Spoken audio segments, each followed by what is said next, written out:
Episode number 394. Be careful of your life, which is menaced, and which will be due to me from the moment I am not obliged to see an enemy in you. Your affectionate Anne.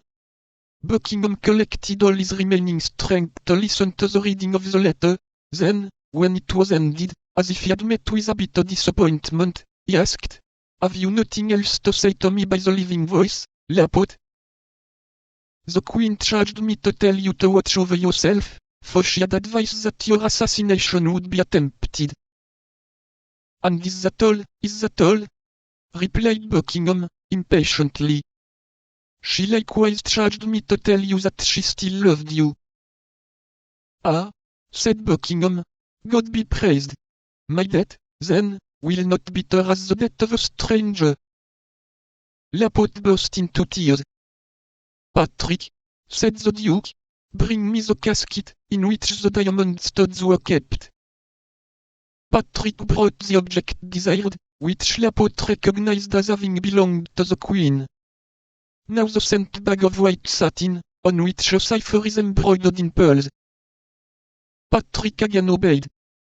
"Here, Leopold," said Buckingham, "these are the only tokens I ever received from this silver casket, and these two letters. You will restore them to Her Majesty, and as a last memorial, he looked round for some valuable object. You will add." He still thought, but his eyes, darkened by death, encountered only the knife, which had fallen from the hand of Felton, still smoking with the blood spread over its blade. "And you will add to them this knife," said the Duke, pressing the hand of Leopold. He had just strength enough to place the scent bag at the bottom of the silver casket, and to let the knife fall into it, making a sign to Leopold that he was no longer able to speak. Then, in a last convulsion, which this time he had not the power to combat, he slipped from the sofa to the floor. Patrick uttered a loud cry. Buckingham tried to smile a last time, but death checked his thought, which remained engraved on his brow like a last kiss of love.